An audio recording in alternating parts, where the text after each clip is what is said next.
Hey guys, Chris here. Tonight we have a story about two teen boys who were simply having a campfire in their backyard when something went terribly wrong and they saw something they wish they hadn't. Also, we have an update from Amy and her grandson Sage in our previous video where Sage, the 5-year-old boy, had an interaction with a Bigfoot, and we have the drawing that he made of this Bigfoot. That's next.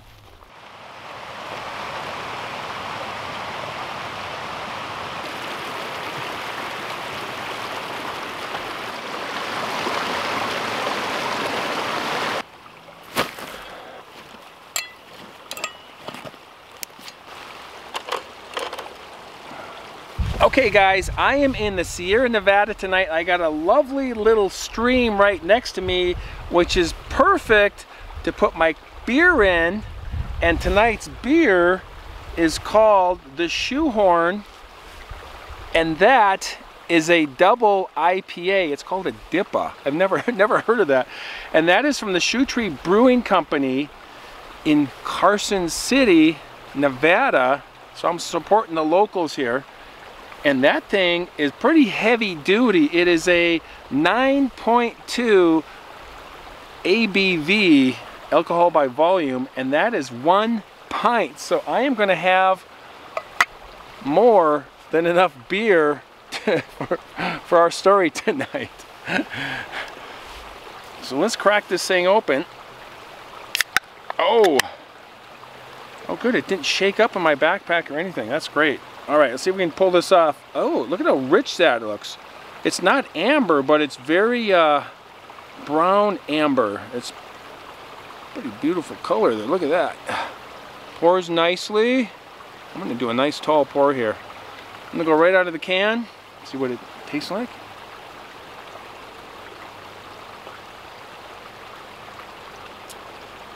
Woo! That is a strong beer. I can taste it. It's got a very beer finish to it. But it smoothens out. It's got kind of almost a buttery taste to it. I like that. Very tasty, very strong, and I'm going to do fine with just one of these. So there we go. Shoehorn from the Shoe Tree Brewing Company. Cheers.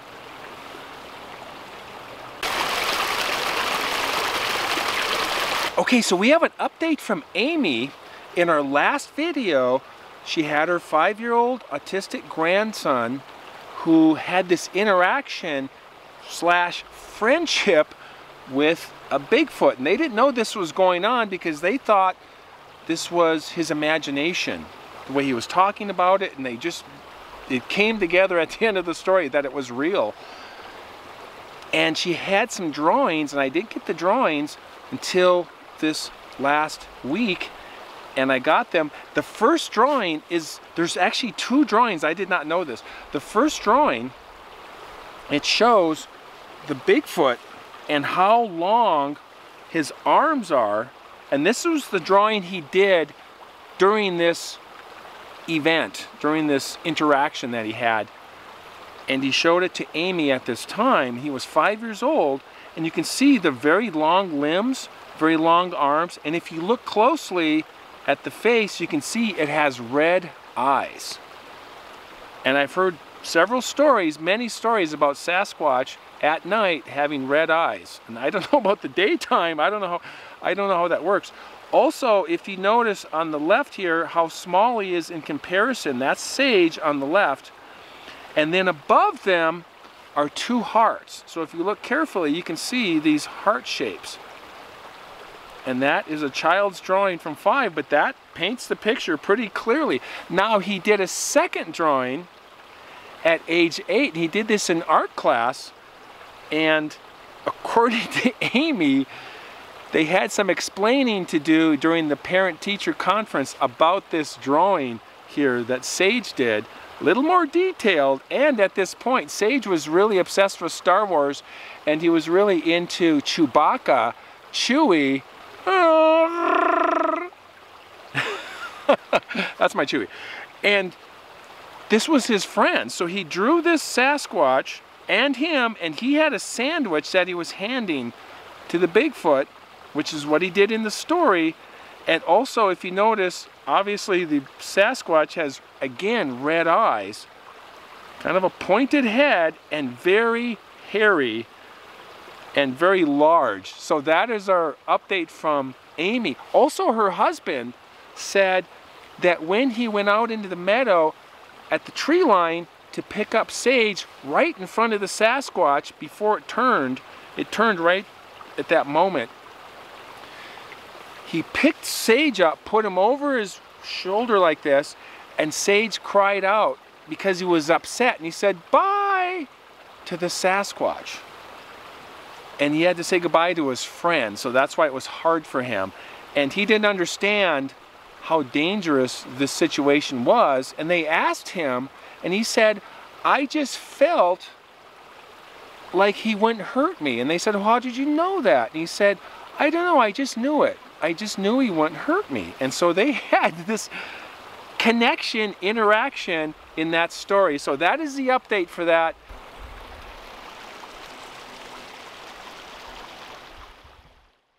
Okay, it got dark really fast on me. And fortunately I got all my lights. I got my 1500 lumen headlight here, which will help me get out of here. I got a little ways to go, but maybe half a mile or so, not too far. I'll be fine. But our story takes place in Ohio in 2005 in January in a small town called Cardington. Very small town. It's north of Columbus, Ohio. And in this town, flowing right through this town, is the Whetstone River. Not a real big river, but it's not a creek either. Just outside of town is where Gabe lived.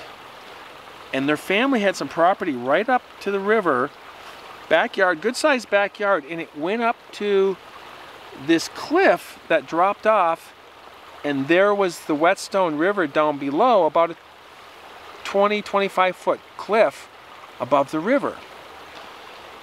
And Gabe thought, hey, I'll call my friend Scott up and ask him if he wants to come over and have a campfire, have some hot chocolate, roast some hot dogs, and just hang out. And they thought, yeah, this would be fine. It's not too cold tonight, and we'll have a good time. They'd done this before, middle of winter, and they get a big fire going, and they just hang out and have a good time. Scott comes over, he goes out to the backyard, and this campfire is about 5 or 6 feet away from this cliff, and to the right of them is this security light on a pole. And on either side of the backyard is this pretty thick forest, and clear in the middle, and then the house is in the back. They're hanging out, roasting some hot dogs, having some hot chocolate, having a few laughs, talking about what they want to do next summer. And Gabe notices the fire is getting low, and so these two teen boys decide, well, who's going to get the firewood? And Scott says, well, I can go get it. Since you did all the work to build the fire, I can go get the flashlight and go off, get some firewood. So he goes to this path that goes along this cliff, about a 25-foot cliff through the river bottom, and he's going to step into the forest to look for firewood. And right before he steps into the forest, he notices something down below. He continues one more step. He's just inside the forest. He looks again, and he said, I'll never forget this for the rest of my life, what I saw. He saw this very large, jet black, dark shape, shoulders and the small head, standing down in this thick brush, this tall grass, about 5 feet tall grass, along the river. It appeared to have its back to him because he couldn't see any features on the face, and the light from the security light was shining down in there, and it was shining halfway in the backyard and halfway down into the river. He's frozen with fear looking at this thing. And this thing is swaying back and forth like this, like it's a predator about to pounce on its prey. And he was frozen with fear, and so he didn't want to move a muscle. So he's standing there watching this thing just inside the forest. And because of the moments of watching this thing, it just built up inside of him, and he let out this, almost a gasp. He went, and this thing turned and looked right at him, because he could see with the security light, it shined on its face, and he saw these two red eyes staring right at him. This thing was 10 to 15 yards away, down in this ravine near the river. He said he was staring at this thing for 3, maybe 4 minutes, maybe longer. He was just frozen. Fight, flight, or freeze. He was frozen. He was hoping this thing would just turn and walk away.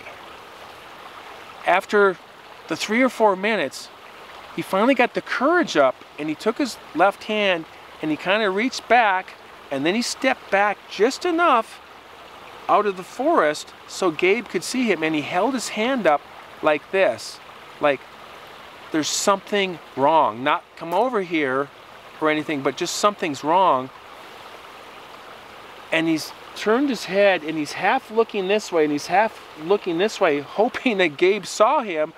And then Gabe started walking up towards him over his right shoulder, and Gabe just said, "What?" And then Scott took his head and he slowly turned and looked down into the ravine, because he didn't want to wave his arms or say anything or point. And in doing this, Gabe turns his head and followed him and looked straight down in the ravine at this thing. And Scott called it bear man thing, is what he called it. That's the best he could describe it. And now Gabe could see these red eyes staring back at him as well. And they're both standing there. And then Gabe just says, "Shit." And a moment later, he turns and he runs towards the back of the house. And this is a big yard, 75, maybe 100 feet to the back of the house. And then Scott turns and he looks down at this thing along the river, still seeing the red eyes, and he hears behind him the back door of the house shut, slam shut. And right then, this thing down by the river that he could still see from the security light made a mad rush for the river. And now he could hear this thing. It was all quiet before, but he could hear it crashing through the brush and this very tall grass that it was about 3 feet above. That was his guesstimate. And it was running through the river, and right before it got to the river, it jumped up on 2 feet like that, 1 foot out and the other one back, and it jumped about 1/3 of the way across the river, and Scott was still staring at it. And he could see this thing was about 4 feet, he guessed, in the water, because it looked like it was about 8 feet tall. And as it went across the river, it was pulling its hands to get across the river. It wasn't swimming because it was upright, and he could see its shoulders up. And it was getting across the river, and then it slowly came out of the river and started running up the slope on the other side of the river. It came to a fence, a wood post fence with wire across it. It stepped across it like nothing. And then it went up into the trees, up this pretty steep slope on the other side. And right then, Scott just kicked in and he twisted his body to run to the house, but his upper body shifted faster than his lower body, and he just fell on his face. He got up and he started running towards the back of the house. While he was running, he could hear this thing crashing through the forest on the opposite side of the river, going up that slope, disappearing into the darkness. He gets up on the deck, runs across the deck, and he grabs the doorknob of the screen door and he's pulling on it. He was in such a panic, he didn't even turn the knob, release the door. He couldn't pull it. He was pulling and pulling, just in a state of panic. And right then, Gabe opens up the door, pushes the screen door open, and he comes inside, and then Gabe slams the door, and he's just out of breath, and they're both just in shock about what just happened. Scott says, what in the world was that? This is your property. What is going on around here? And Gabe took a deep breath, and he said, I don't know. I really don't know.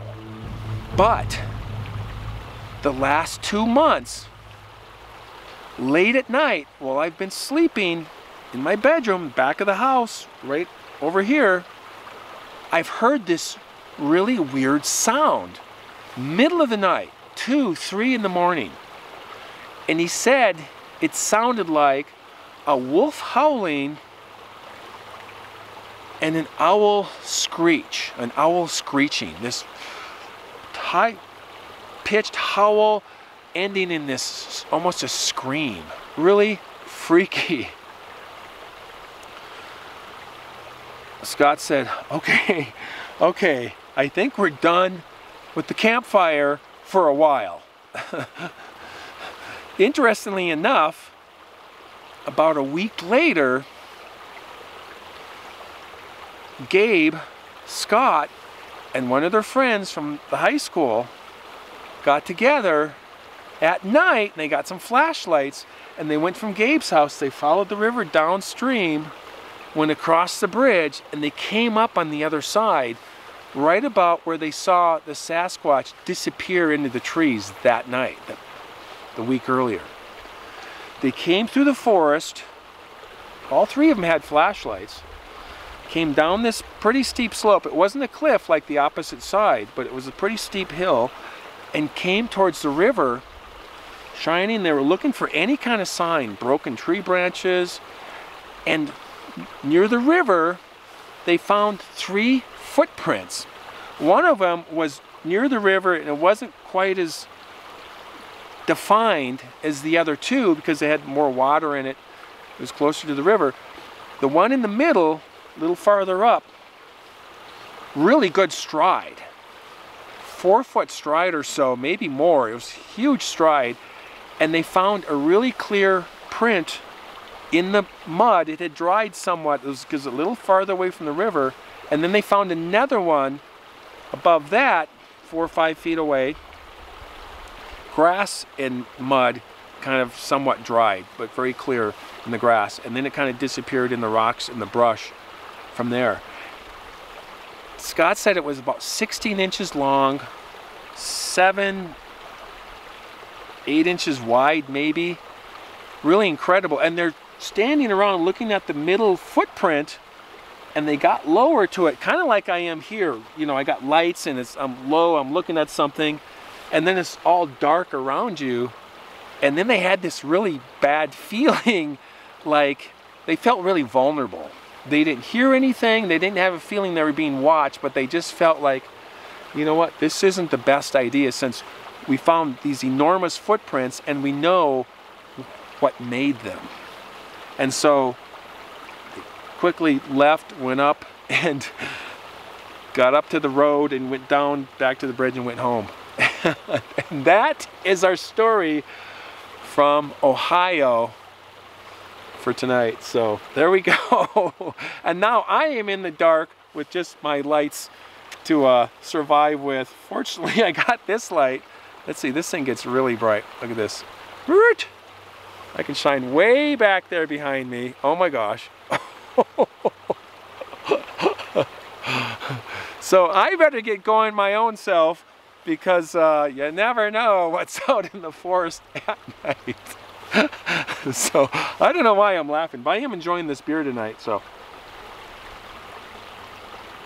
too busy telling the story to finish my darn beer here. But thank you for watching, you guys. I really appreciate all your support recently with all the things going on. And I am all ready for camping. Camping season is here. It's official. And I'm taking the Maverick out and the inflatable tent. and going to do some cooking, camping, and stories. That's what we're going to be about for the next several months. That's my game plan. Wind, rain, snow, or otherwise, we are ready to roll here, and the weather is good now. We're 50s, 60s, and 70s, so we're in good shape. So looking forward to that. So expect that in the next one.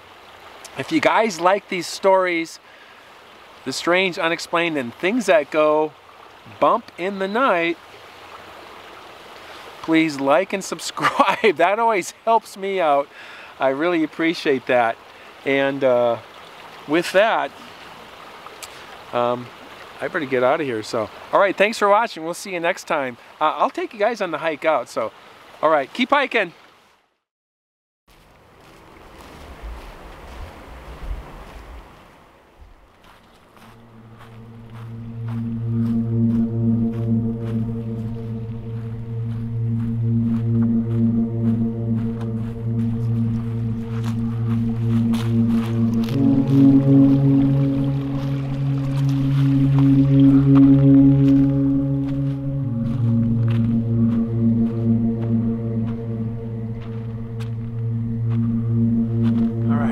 Found the trail.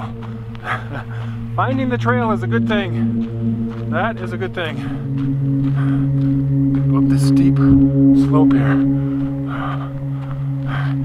There's like a bog. You can hear frogs down there, but it gets really boggy and swampy down there. And there's a lake that way too. So, yeah, keep moving.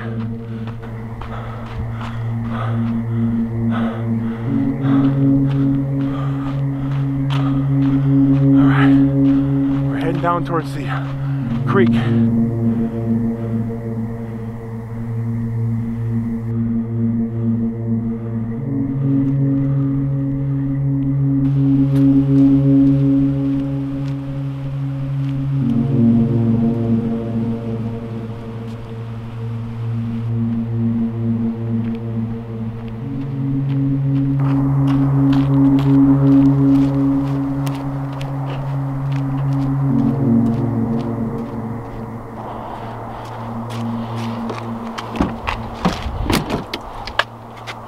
All right, we made it, you guys. We're good. We survived.